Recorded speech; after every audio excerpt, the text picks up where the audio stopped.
আসসালামু আলাইকুম সুপ্রিয় শিক্ষার্থী, আশা করি তোমরা সবাই ভালো আছো। আজকের ক্লাসে সবাইকে স্বাগত জানাচ্ছি। বরাবরের মতোই ক্লাস উপস্থাপনায় আছি আমি মোহাম্মদ সেলিম উদ্দিন, প্রভাষক, উৎপাদন ব্যবস্থাপনা ও বিপণন, Kanis Fatema girls school and college. গতকালকে আমরা পড়ছিলাম ভোক্তা বিক্রয় প্রসার, সেটারই বাকি অংশটা আজকে আমরা পড়ব। তো তার আগে ভোক্তা বিক্রয় প্রসারের সংজ্ঞাটা আরেকবার একটু ঝালাই করে নিই।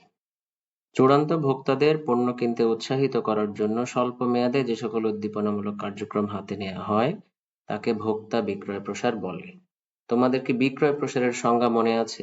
বিক্রয় প্রসারের সংজ্ঞাটা ছিল এরকম যে বিক্রয় বাড়ানোর উদ্দেশ্যে স্বল্প মেয়াদে যে সকল উদ্দীপনামূলক কার্যক্রম হাতে নেওয়া হয় সেটা হচ্ছে বিক্রয় প্রসার। আর এই বিক্রয় প্রসারটা যখন ভোক্তাকে টার্গেট করে করা হয় তখন তাকে বলা হয় ভোক্তা বিক্রয় প্রসার। আশা করি বিষয়টা আরো ক্লিয়ার হয়েছে। এখন আমরা দেখব ভোক্তা বিক্রয় প্রসার হাতিয়ার বা কৌশল। তো ভোক্তা বিক্রয় প্রসারের হাতিয়ার বা কৌশল হচ্ছে তিনটা। একটা হচ্ছে নতুন পণ্য উপস্থাপন, তারপর হচ্ছে প্রতিযোগিতা মোকাবেলা এবং লাস্ট ওয়ান হচ্ছে ভোক্তাদের মনে ইতিবাচক মনোভাব সৃষ্টি করা। তো এই যে বারবার একটা করে স্টেপ আমরা আগাচ্ছি, আবার কিছু বিক্রয় প্রসার কৌশল বের হয়ে আসছে, একটা স্টেপ আগাচ্ছে আবার কিছু কৌশল বা হাতিয়ার বের হয়ে আসছে, এটা কিন্তু বেশ কনফিউজিং, আমাদেরকে কিন্তু কনফিউজ করে ফেলতে পারে।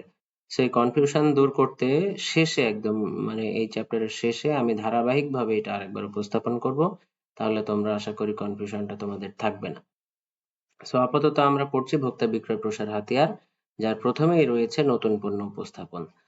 তো নতুন পণ্য উপস্থাপনের জন্য একটা কোম্পানি কি কি করতে পারে সেটা একটু দেখে আসি। মনে করো আমরা ক্রেতা, সবাই ক্রেতা আমরা। সো নতুন পণ্য যখন আমরা কিনতে যাই সবাই কিন্তু সবার চিন্তা ভাবনা কিন্তু ঘুরে ফিরে একই রকম হয়। সেটা কি যে নতুন একটা পণ্য আসলে ওই পণ্য সম্পর্কে আমাদের তেমন কোনো জানাশোনা থাকে না। পণ্যটা ভালো হবে না মন্দ হবে আমরা জানি না, আমরা বুঝতে পারি না, আমাদের ব্যবহার করার কোনো অভিজ্ঞতা নাই, আমরা কিছুই জানি না, মানে অন্ধকারে আছি আর কি। এই কারণে স্বাভাবিকভাবে কোনো কাস্টমার নতুন পণ্য হুট করে কিনতে চায় না। আরেকটা বিষয় থাকে সেটা হচ্ছে যে ওই নতুন পণ্য যেটা বাজারে এসেছে ওই পণ্যের সিমিলার অনেক প্রতিযোগী পণ্য কিন্তু অলরেডি বাজারে আছে এবং যেগুলো কাস্টমার ব্যবহার করছে সেগুলো সম্পর্কে কাস্টমারের জানাশোনা আছে। সো জানাশোনা প্রোডাক্ট রেখে একটা মানুষ কেন অন্ধকারে ডুব দিবে? স্বাভাবিক, তোমার আমার ক্ষেত্রে একই পয়েন্ট। সো এই কারণে নতুন পণ্য উপস্থাপন করতে কোম্পানিগুলা বা ব্র্যান্ডগুলা কিছু কৌশল হাতে নেয়। এই যে কাস্টমাররা বা ভোক্তারা যেই কনফিউশনে আছে, এই কনফিউশনটাকে দূর করতে বা এই কনফিউশনটাকে এক সাইডে রেখে কাস্টমার যাতে আমার পণ্যটা কিনে, এই জন্য কিছু কৌশল তারা হাতে নেয়। যেমন প্রথমে যেটা আছে আমরা দেখতে পাচ্ছি, নমুনা বিতরণ করতে পারে।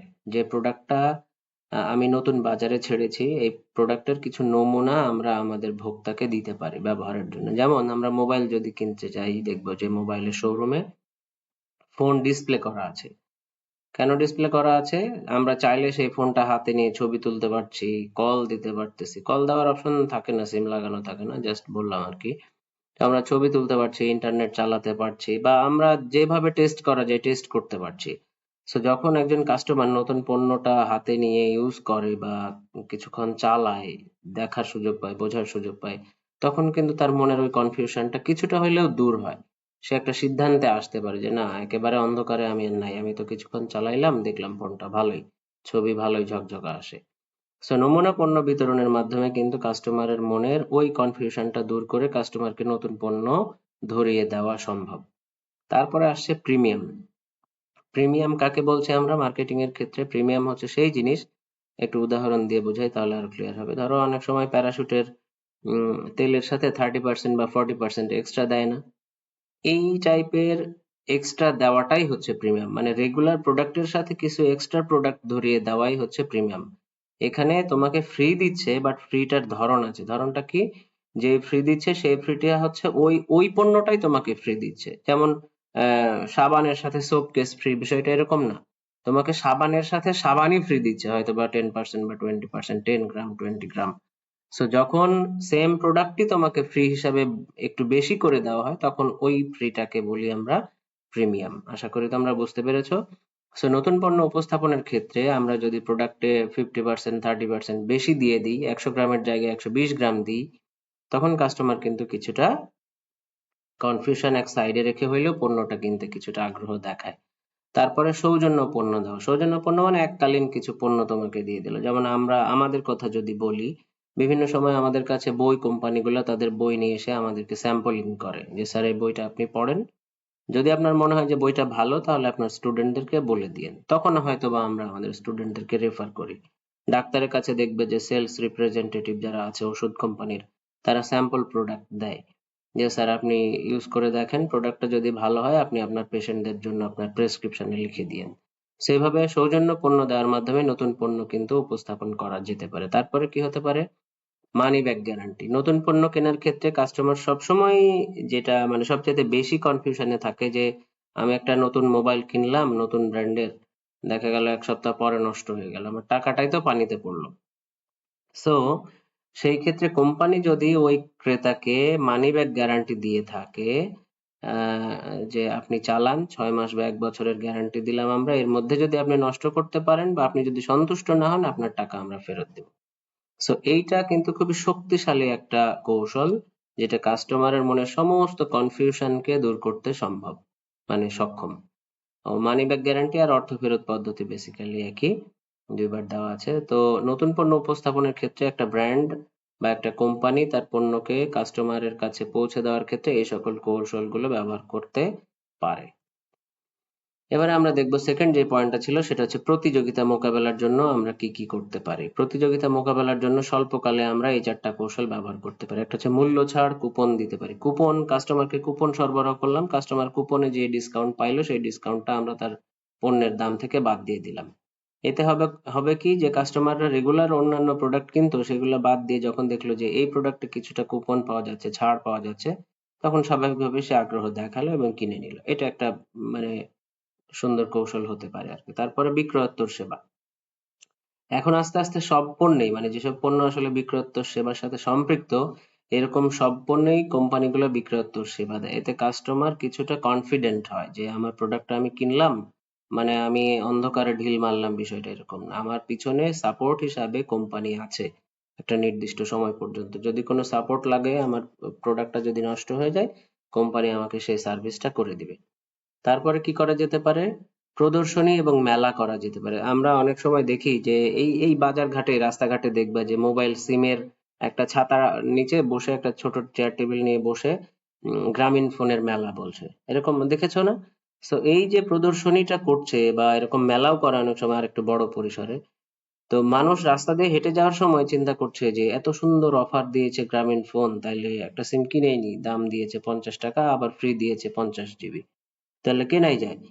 সো কি হচ্ছে, গ্রামীণ ফোন কিন্তু পটাপট কয়েকটা সিম ওইখানে বিক্রি করে ফেলছে সারাদিনের মধ্যে। এখন এই বাংলা লিংক তো এটা করে নাই, তাহলে বাংলা লিংকের কি ওই সিম বিক্রি হচ্ছে? বাংলা লিংকের কিন্তু বিক্রি হচ্ছে না। তার মানে এই ছোট্ট একটা প্রদর্শনীর মাধ্যমে গ্রামীণ ফোন কিন্তু প্রতিযোগিতায় এগিয়ে গেল। রেগুলার তার বিক্রি হয়তো 10টা সিম, ওই প্রদর্শনীতে তার বিক্রি হয়েছে আরো 10টা সিম, অর্থাৎ সে কিন্তু 100% সেলস বাড়াতে সম্ভব হয়েছে। এভাবে প্রদর্শনী এবং মেলার মাধ্যমে কিন্তু গ্রামীণ ফোন অন্যান্য ব্র্যান্ডের থেকে কি হলো, এগিয়ে গেল।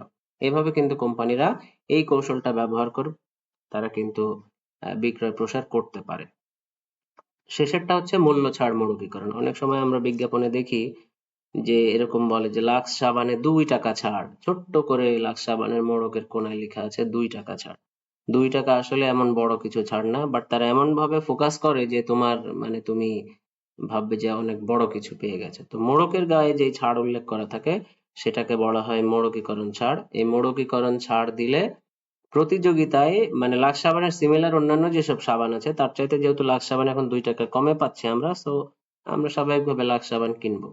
সো এইভাবে করেও কিন্তু প্রতিযোগিতায় কোম্পানিগুলো এগিয়ে থাকতে পারে। আর লাস্ট ওয়ান হচ্ছে ভোক্তা বিক্রয় প্রসার কৌশলের যে 3টা কৌশল ছিল তার মধ্যে লাস্ট ওয়ান ছিল হচ্ছে ভোক্তাদের মনে ইতিবাচক মনোভাব সৃষ্টি করা।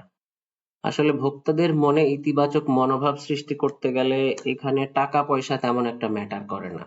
এই পর্যন্ত আমরা যতগুলা কথা বলেছি সবগুলার সাথে কিন্তু দেওয়া নেওয়ার একটা সম্পর্ক আছে, টাকা পয়সার একটা সম্পর্ক আছে প্রত্যক্ষভাবে। বাট ইতিবাচক মনোভাব সৃষ্টি করতে গেলে এখানে টাকা পয়সাটা আসলে বড় ভূমিকা পালন করে না।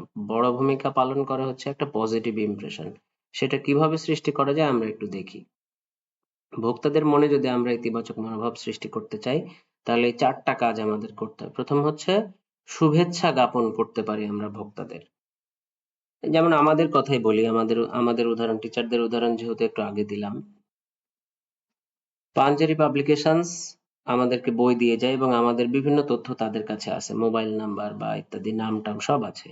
তারপরে আমার জন্ম তারিখ, অ্যানিভার্সারিও অনেক সময় তারা এসব ডাটাও কালেকশন করে। তো দেখা যায় কি যে ঈদের সময় হুট করে আমার মোবাইলে একটা মেসেজ এসেছে যে পাঞ্জেরি পাবলিকেশনস এর পক্ষ থেকে আপনাকে ঈদের শুভেচ্ছা। তো যখনই আমি এই যে আমাকে মেসেজটা দিল, এখানে আমাকে কিন্তু কোনো টাকা পয়সা দেয় নাই, দিয়েছে জাস্ট একটা মেসেজ দিয়েছে। তো এই যে মেসেজটা দিল, আমার মনে কিন্তু সুন্দর একটা ইমপ্রেশন তৈরি হলো যে বাহ, পাঞ্জেরি তো আমার খোঁজ রেখেছে। ঠিক আছে? তো এই যে এইভাবে শুভেচ্ছা জ্ঞাপনের মাধ্যমে বা একটা ঈদ কার্ড আমার নামে পাঠিয়ে দিল যে অক্ষরপত্র প্রকাশনের পক্ষ থেকে আপনাকে ঈদের শুভেচ্ছা, আপনার ঈদ সুন্দর হোক, পরিবার পরিজন নিয়ে আপনি ভালো থাকেন, এই যে শুভেচ্ছা জ্ঞাপন করলো, আমি কি হইলাম, খুশি হয়ে গেলাম। আমাকে টাকাও দিল না, পয়সাও দিল না। সো এইভাবে শুভেচ্ছা জ্ঞাপনের মাধ্যমে ভোক্তাদের মনে কিন্তু ইতিবাচক মনোভাব তৈরি করা যায়। তারপরে আসছে হচ্ছে উপহার দেওয়া।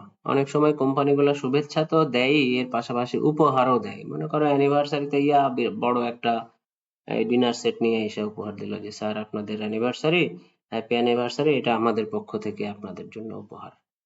মানে আমি আমাকে দিয়ে আমাদের দিয়ে বলছি আর কি। তো এইভাবে উপহার দিয়ে বড় বড় কাস্টমারকে কিন্তু খুশি করা যেতে পারে। তারপরে কি হয়, সামাজিক কাজে অংশগ্রহণ কিরকম হতে পারে সেইটা মনে করো যে এই বারোইল বাজারের সামনের রাস্তাটা বা ব্রিজটা, এই ছোট যে ব্রিজ ছিল সেটা গোড়ার মাটি সরে গেছে। তো আমরা আমাদের স্কুলের পক্ষ থেকে কিছু লেবার নিয়ে কিছু বালি মাটি ওইখানে ফেলে রাস্তাটা মেরামত করে দিলাম। তাহলে আমরা কি করলাম, বেসিক্যালি সামাজিক কাজে অংশগ্রহণ করলাম। এতে কি হলো, এলাকার মানুষ চিন্তা করলো যে বাহ, কানিস ফাতেমা তো পড়াশোনায় তো অবশ্যই আলো ছড়াচ্ছে, পাশাপাশি এই এলাকার মানুষের কল্যাণেও কাজ করছে, তাহলে কানিস ফাতেমা সম্পর্কে একটা পজিটিভ ইমপ্রেশন তৈরি হইলো। ঠিক আছে? তো এইভাবে করে একটা কোম্পানি বা একটা ব্র্যান্ড কিন্তু সামাজিক কাজে অংশ নেওয়ার মাধ্যমে ভোক্তাদের মনে ইতিবাচক মনোভাব সৃষ্টি করতে পারে। তারপরে কি আছে, আকর্ষণীয় মোড়কীকরণ। আকর্ষণীয় মোড়কীকরণের মাধ্যমে কিন্তু কাস্টমারের মনে পজিটিভ একটা ইমপ্রেশন তৈরি করা যায়। আমরা ঈদের সময় দেখবো যে সেমাই, ভালো ভালো কোম্পানিগুলো সেমাইয়ের প্যাকেট গুলো এমন ভাবে করে মনে হচ্ছে যে সেই রাজকীয় সেমাই আছে এর মধ্যে। সেমাই তো আছে সেই সেম কোয়ালিটির বলতে গেলে সেমাই, বাট এমন ভাবে মোড়কীকরণ করেছে যে দেখে মনে হচ্ছে যে কি না কি রাজকীয় একটা ব্যাপার স্যাপার।